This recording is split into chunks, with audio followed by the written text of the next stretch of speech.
الحمد لله نحمده ونستعينه ونستغفره ونؤمن به ونتوكل عليه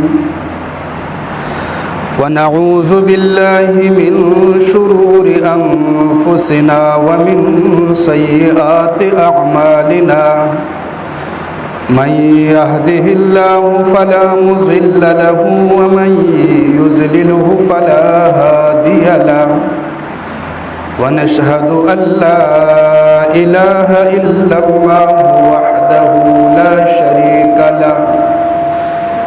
شريك له ولا وزير له ولا معين له ولا مشير له والصلاة والسلام على سيد الرسل وأكمل الرسل وأجمل الرسل وأحسن الرسل وسيد الأنبياء والمرسلين أرسله الله إلى كافة للناس بشيرا ونذيرا وداعيا إلى الله بإذنه وسراجا منيرا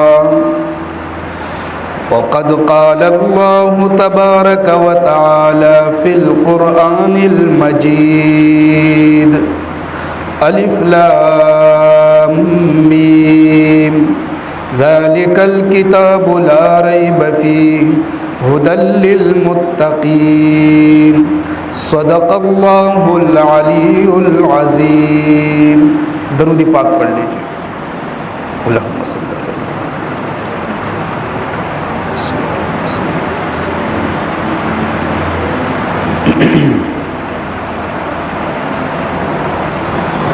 میرے محترم بزرگوں اور عزیز بھائیوں، ماشاءاللہ انتہائی خوشی کا موقع ہے. ایک وقت وہ تھا کہ کچھ فکر کرنے والے حضرات جنہوں نے فکر کی اور کوشش کی اور اللہ تعالیٰ کا نام لیا اور اللہ سے مدد طلب کی اور خلوص نیت کے ساتھ انہوں نے مسجد کی بنیاد رکھی اور اللہ تبارک و تعالیٰ نے ابتدائی طور پر قبولیت سے نوازا. جو ایک خاکہ تھا اللہ تبارک و تعالیٰ نے اسے وجود بخشا اور اب وہ مسجد ہمارے سامنے ہے، اس کا نقشہ ہمارے سامنے ہے. ہمیں چاہیے کہ ہم اللہ تعالیٰ کا شکر ادا کریں. میں اس اعتبار سے یہ کہتا ہوں کہ خوشی کا موقع ہے کہ اللہ نے ہمیں جو یہ زندگی عطا فرمائی ہے، چاہے 20 سال 40 سال 50 سال 60 سال، اس زندگی میں اللہ تبارک و تعالیٰ نے یہ بہت اہم کام ہم سے لیا. ایک ایسا کام لیا، ایک ایسا کام کہ انبیاء علیہم الصلاۃ والسلام جب تشریف لاتے تھے تو سب سے پہلے انہیں مسجد کی فکر ہوتی تھی. گھر کی فکر بعد میں ہوتی تھی، مسجد کی فکر پہلے ہوتی تھی. اگر انسان سوچے اور قرآن اور حدیث کا مطالعہ کرے، اللہ تبارک و تعالیٰ نے اس کائنات کو پیدا فرمایا، اس کے نظام کو پیدا فرمایا، اور پھر اللہ تعالیٰ نے انسان کو جو پیدا فرمایا، اللہ تعالیٰ فرماتے ہیں هل اتى على الانسان حين من الدهر لم يكن شيئا مذكورا. ایک دور ایسا بھی تھا کہ انسان کا نام و نشان تک نہیں تھا. اللہ فرماتے انا خلقنا الانسان من نطفۃ امشاج. پھر ہم نے انسان کو پیدا کیا ایک نطفے سے، ایک نجس قطرے سے. اللہ نے انسان کو ایک نجس قطرے سے اللہ نے انسان کو پیدا کیا. جیسے کہ اللہ نے قرآن میں فرمایا ثم خلقنا النطفۃ علقۃ. پھر اس نجس قطرے کو ہم نے جمع ہوئے خون کی صورت میں بدلا. فخلقنا العلقۃ مضغۃ. پھر اس جمے ہوئے خون کو اللہ تعالیٰ نے گوشت کے لوتھڑے کی صورت میں بدلا اور فرمایا کہ اس کے بعد ہڈیاں بھی آ گئی. ثم انشأناہ خلقا آخر. لمحہ بلمحہ ہوتے ہوئے اللہ تعالیٰ نے انسان کو یہ صورت عطا فرمائی. یہ اللہ کا کمال ہے. اس لیے اللہ نے فرمایا فتبارک اللہ احسن الخالقین. اللہ تعالیٰ کتنے احسن انداز میں خالق ہے، پیدا کرنے والے ہیں۔ ایک نجس قطرے سے اللہ نے ایسا حسین انسان پیدا فرمایا۔ اور صرف اتنی بات نہیں، اللہ نے انسان کو ایک نجس قطرے سے پیدا بھی فرمایا، اور پھر اللہ کی جتنی مخلوقات ہے تمام مخلوقات سے بڑھ کر اللہ تعالیٰ نے اس کو حسن بھی عطا فرمایا، اس کو جمال بھی عطا فرمایا۔ اگر ابتدا کو دیکھے تو ایک نجس قطرے سے ہے، اور اگر انتہا کو دیکھے تو ساری مخلوقات سے بڑھ کر اللہ نے انسان کو حسن عطا فرمایا۔ فرمائے لقد خلقنا الانسان فی احسن تقویم۔ اور اللہ نے قرآن میں انسان کو یہ بھی سمجھایا کہ تکبر مت کرنا۔ اگر آپ کے پاس حسن ہے، جمال ہے، مال ہے، دولت ہے، طاقت ہے، تکبر مت کرنا، اس لیے کہ یہ میری طرف سے لین ہے، یہ میں نے عطا کی ہے سب کچھ۔ فرمایا یا ایھا الانسان ما غرک بربک الکریم، اے انسان کس نے تجھے دھوکے میں ڈالا رب کریم کے ساتھ؟ الذی خلقک فسواک فعدلک فی ای صورت ما شاء رکبک، وہ اللہ جس نے تجھے پیدا کیا، برابر کیا، اعتدال کے ساتھ۔ پھر کسی نے اللہ کو یہ درخواست نہیں دی تھی کہ اللہ مجھے ایسی صورت چاہیے، مجھے ایسا جسم چاہیے، مجھے ایسے قد کی ضرورت نہیں۔ اللہ فرماتے فی ای صورت ما شاء رکبک، اللہ نے جس صورت میں چاہا انسان کو پیدا فرما دیا، اور یہ اللہ کی تخلیق ہے، یہ اللہ کی تخلیق۔ اچھا دوسری بات، اللہ تعالیٰ نے اسی انسان کو ایک نجس قطرے سے پیدا کر کے سب سے بڑا حسین بھی بنایا، اور اللہ نے ساری مخلوقات میں انسان کو عزت کا تاج بھی پہنایا۔ عزت کا تاج بھی اللہ نے انسان کے سر پہ رکھا۔ فرمایا وَلَقَدْ كَرَّمْنَا بَنِي آدَمَ وَحَمَلْنَاهُمْ فِي الْبَرِّ وَالْبَحْرِ، اللہ نے عزت کرامت کا تاج انسان کے سر کے اوپر رکھا۔ یہ بھی انسان کے لیے ایک فضیلت ہے۔ پھر اگلی بات، اللہ نے جتنی مخلوقات کو پیدا کیا، تمام مخلوقات میں عقل کی صفت کے ساتھ اللہ نے انسان کو موصوف بنایا۔ انسان کو اللہ نے عقل کی دولت عطا فرمائی۔ اب دیکھیں گھوڑے کے اندر کتنی طاقت ہوتی ہے، اونٹ کے اندر کتنی طاقت ہوتی ہے، لیکن ایک چھوٹا سا بچہ اس کی نکیل کو پکڑ کر اس کے پیچھے 100 اونٹوں کی قطار ہوگی، اور وہ بچہ اشارہ کرتا ہے جہاں جہاں لے جانا چاہتا ہے، اتنے طاقتور جانور اس کے پیچھے جاتے ہیں۔ تو اللہ نے ان چیزوں کو انسان کے لیے مسخر بھی کیا، اور اللہ نے انسان کو عقل کی دولت بھی عطا فرمائی۔ اتنے سارے احسانات اور انعامات کے بعد کیا اللہ نے انسان کو ایسے ہی پیدا کر دیا کہ چلو جی پیدائش ہے اور اس کے بعد 60-70 سال کی زندگی اور اس کے بعد موت، کوئی مقصد نہیں؟ فرمایا ایسا نہیں، ایک مقصد کے لیے اللہ نے پیدا فرمایا، وہ مقصد بھی اللہ نے بیان فرمایا وَمَا خَلَقْتُ الْجِنَّ وَالْإِنسَ إِلَّا لِيَعْبُدُونَ۔ فرمایا ہم نے جو انسان کو پیدا کیا، نجس قطرے سے ہم نے انسان کو اتنی بلندی پر پہنچایا، حسن کا تاج پہنایا، عزت کا تاج پہنایا، عقل کا تاج پہنایا، ویسے نہیں۔ فرمایا افحسبتم انما خلقناکم عبثا، تم یہ سمجھتے ہو کہ ہم نے ایسے ہی بیکار پیدا کیا؟ فرمایا ربنا ما خلقت ھذا باطلا سبحانک فقنا عذاب النار، اللہ نے ایک مقصد دے دیا۔ فرمایا وما خلقت الجن والانس الا لیعبدون، اللہ نے انسان اور جنات کو پیدا کیا اپنی عبادت کے لیے۔ اب دیکھیں عبادات میں سے افضل ترین عبادت نماز ہے، تمام عبادات میں پہلا نمبر نماز کا ہے، اور اللہ تعالیٰ نے نماز کے لیے مسجد کا انتخاب فرمایا۔ عبادات میں پہلا نمبر نماز کا ہے، اور مسجد کا جو ٹکڑا ہے زمین پر، روئی زمین پر، اللہ تعالیٰ نے اس ٹکڑے کو تمام ٹکڑوں پر برتری عطا فرمائی۔ اللہ کے نبی نے فرمایا احب البلاد الی اللہ مساجدها، فرمایا اس کائنات میں اللہ نے حسین حسین پہاڑوں کو بھی پیدا کیا، حسین حسین آبشاروں کو بھی پیدا کیا، سرسبز و شادابی کی چادر بھی بچائی، بڑا حسن اللہ نے عطا فرمایا، لیکن فرمایا اللہ کے ہاں جو محبوب ترین ٹکڑا ہے وہ مسجد ہے، جو مسجد کی سرزمین ہے۔ عبادات میں نماز کا پہلا نمبر، اور پوری کائنات میں جس حصے پر مسجد بنتی ہے اس حصے کا پہلا نمبر، تو نماز کے لیے اللہ نے مسجد کا انتخاب فرمایا کہ نماز کی اتنی بڑی فضیلت ہے، اتنا بڑا مقام ہے، لہٰذا مسجد میں آ کر صفوں میں کھڑے ہو کر وہاں نماز ادا کرو، اس لیے کہ مسجد کا بھی اتنا بڑا مقام ہے، مسجد کی بھی اتنی بڑی فضیلت ہے۔ اب ماشاءاللہ یہ نقشہ ہمارے سامنے ہے، ساتھیوں کی کوششوں کے بعد یہ نقشہ وجود میں آیا، لیکن صرف مسجد بنانا کافی نہیں ہوتا، مسجد کو آباد کرنا ضروری ہوتا ہے۔ مسجد کے بنانے کے بھی اپنے فضائل ہیں، لیکن آباد کرنے کے فضائل بھی بہت زیادہ ہے کہ مسجد کو آباد کیا جائے، ذکر و اذکار کے ساتھ آباد کیا جائے، نمازوں کے ساتھ آباد کیا جائے، تلاوت کے ساتھ آباد کیا جائے۔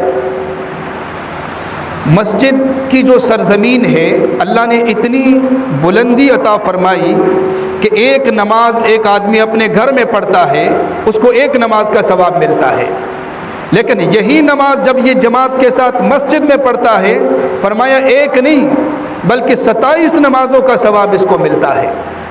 مسجد کی وجہ سے یہ برکت شامل حال ہو جاتی ہے۔ اور ایک حدیث میں آتا ہے نبی علیہ الصلوۃ والسلام نے فرمایا من توضأ فاحسن الوضوء، فرمایا جو وضو کرتا ہے اور اچھے طریقے سے وضو کرتا ہے، پھر اپنے گھر سے نکلتا ہے نماز کے ارادے سے، نماز کی نیت سے، پھر مسجد کی طرف آتا ہے، مسجد میں داخل ہوتا ہے، فرمایا یہ ایک ایک قدم جب اٹھاتا ہے ہر قدم پر اللہ تعالیٰ اس کے ایک درجے کو بلند فرماتے ہیں اور ایک خطا کو معاف فرما دیتے ہیں۔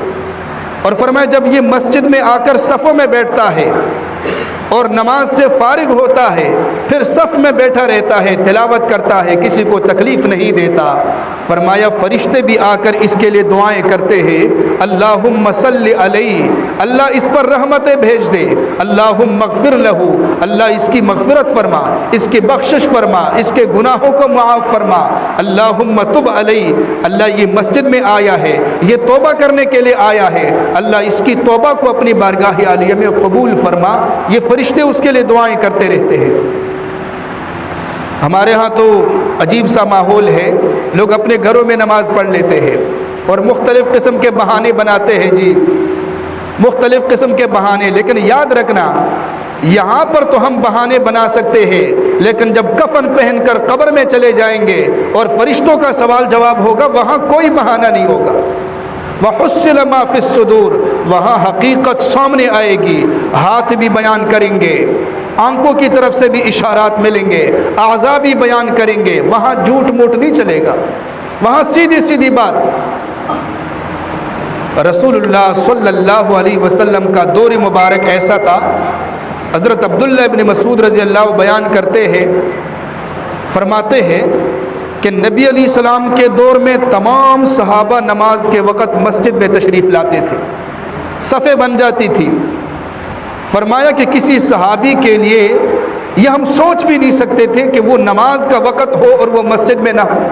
یہ ابن مسعود رضی اللہ کی تقریر ہے احادیث کی کتابوں میں۔ فرماتے ہیں کہ جو بالکل واضح منافق قسم کا آدمی ہوتا تھا وہ جماعت کے وقت باہر ہوتا تھا، مسجد میں نہیں ہوتا تھا۔ واضح منافق کا مطلب کہ صحابہ کو پتہ ہوتا تھا کہ یہ منافق ہے، بعض منافقوں کا پتہ نہیں ہوتا تھا، بعض منافق بھی تھے، آپ علیہ السلام کو بتایا بھی گیا تھا، آپ نے صحابہ کو نہیں بتایا، وہ نماز کے وقت آ کر صفوں میں کھڑے ہو جاتے تھے، پہلی صف میں نماز پڑھ لیا کرتے تھے، دل کے اعتبار سے وہ منافق تھے، اللہ نے اپنے نبی کو بتا دیا تھا۔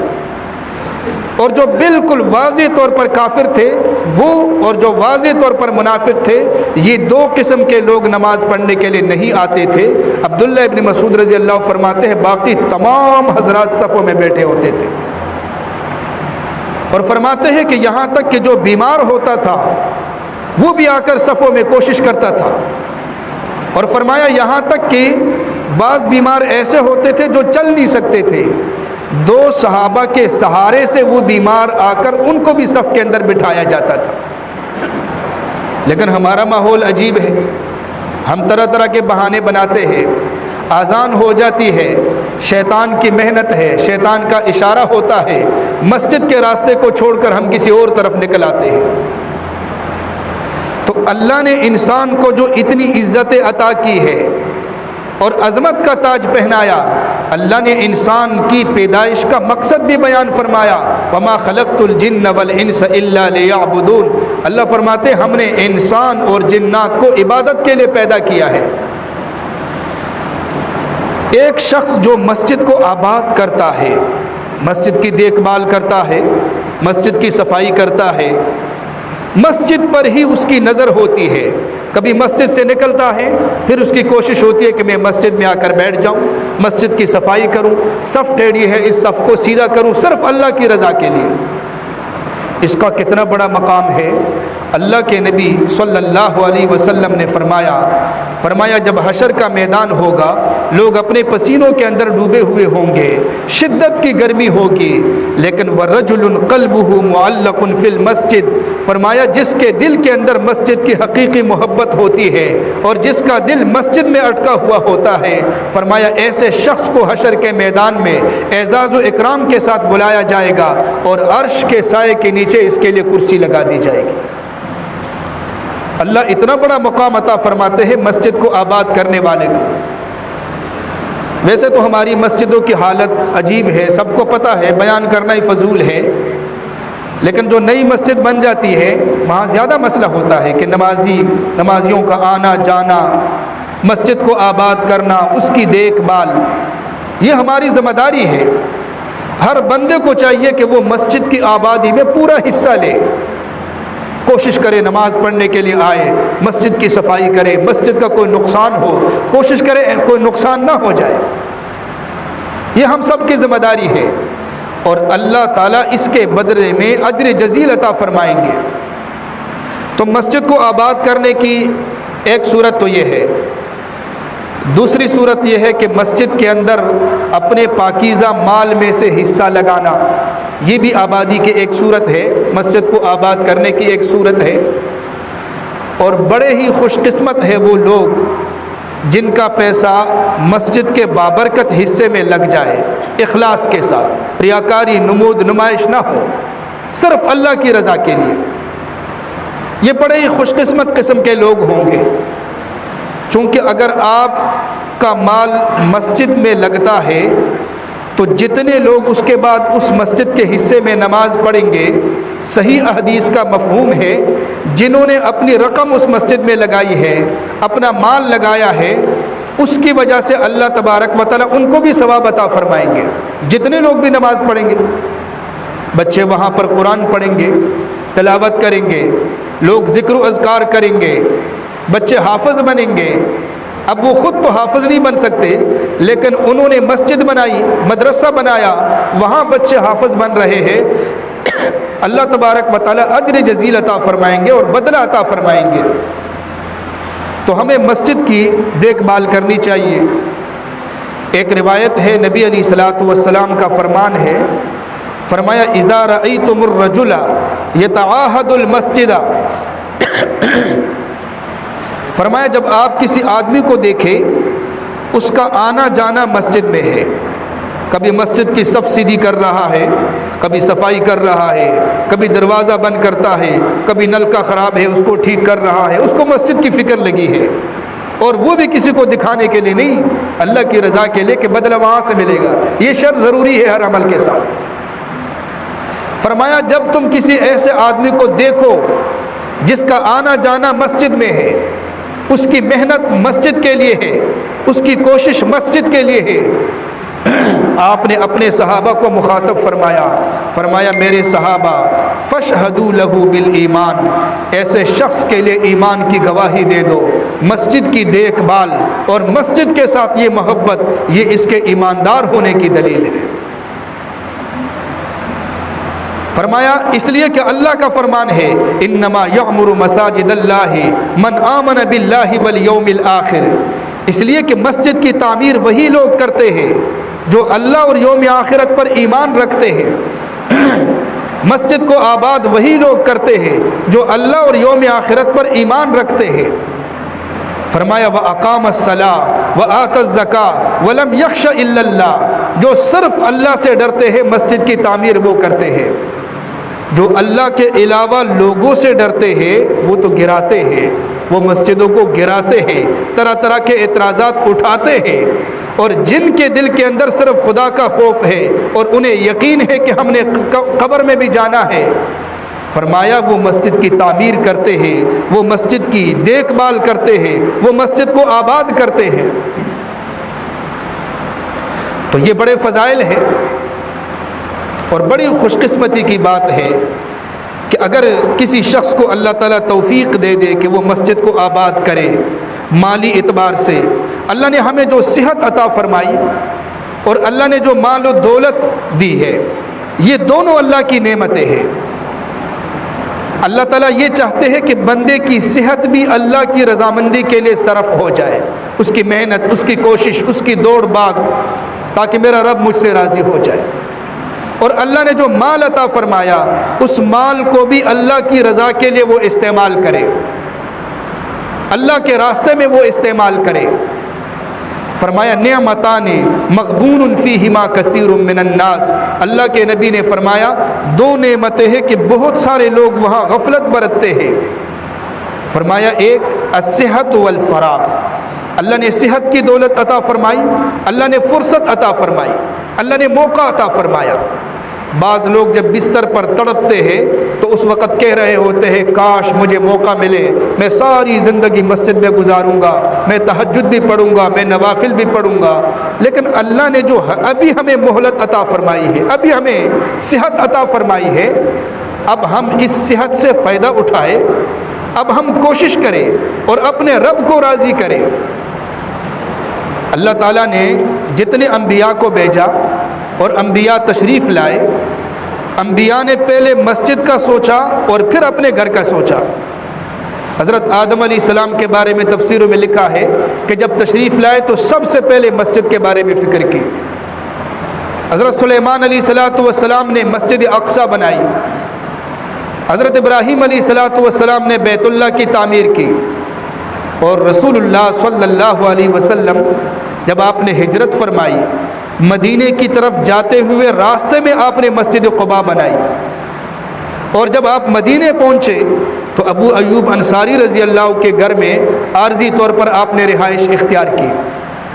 اس کے بعد آپ نے یہ نہیں کہا بھئی میرے لیے گھر، میرے لیے کمرے، نہیں، فرمایا پہلے مسجد، سب سے پہلے مسجد نبی کی فکر کی، پہلے مسجد بنائی گئی، مسجد بنانے کے بعد پھر نبی علیہ الصلوۃ والسلام نے رہائش کے لیے کمرے بنائے۔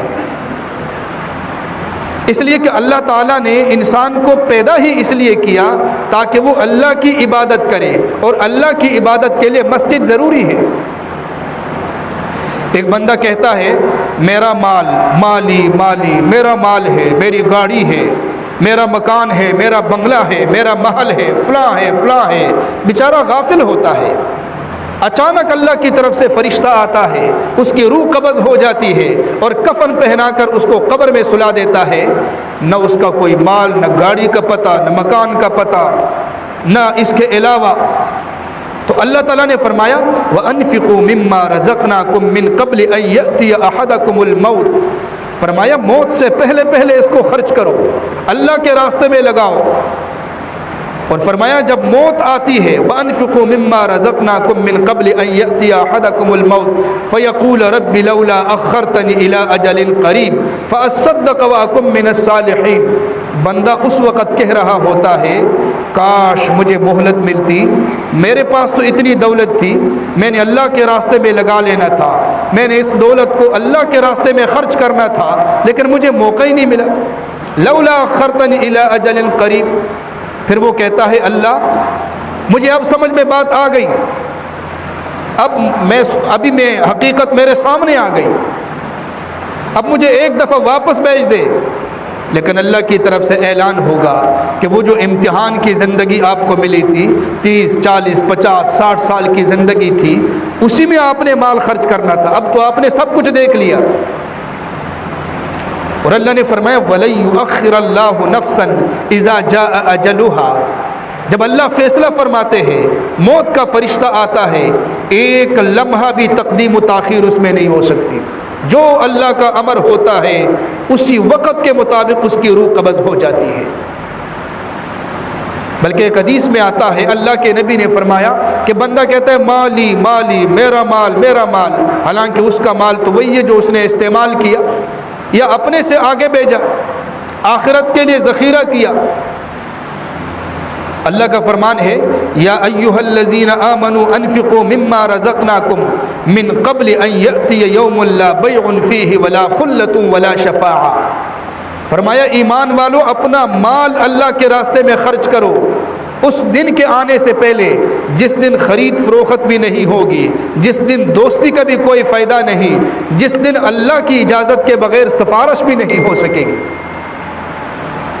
تو اللہ نے آج ہمیں موقع دیا ہم اس مسجد کو آباد کریں، نمازوں کے ذریعہ آباد کریں، ذکر و اذکار کے ذریعہ آباد کریں، دین کی محنت کے ذریعہ آباد کریں۔ ہماری یہ کوشش ہو اور اپنے پاکیزہ مال کو بھی مسجد کے اندر خرچ کریں۔ پھر اس کے بعد مسجد تو قیامت تک مسجد ہوتی ہے، وہ تو مسجد کے لیے ہوتی ہے، وقف ہوتی ہے، لہٰذا قیامت تک جو لوگ جتنی نمازیں پڑھیں گے اور جو بچے تلاوت کریں گے یہ ایک صدقہ جاریہ ہے۔ وہ بندہ تو کفن پہن کر سو جائے گا، وہ تو قبر میں چلا جائے گا، لیکن صحیح حدیث میں یہ ہے کہ اس کے نامہ اعمال میں جتنے حضرات وہاں نیک کام کرتے رہیں گے اس کے نامہ اعمال میں وہ ثواب لکھا جائے گا، فرشتے اس کے نامہ اعمال کے اندر مسلسل لکھ رہے ہوں گے۔ اللہ تبارک و تعالی ہمیں عمل کرنے کی توفیق دے۔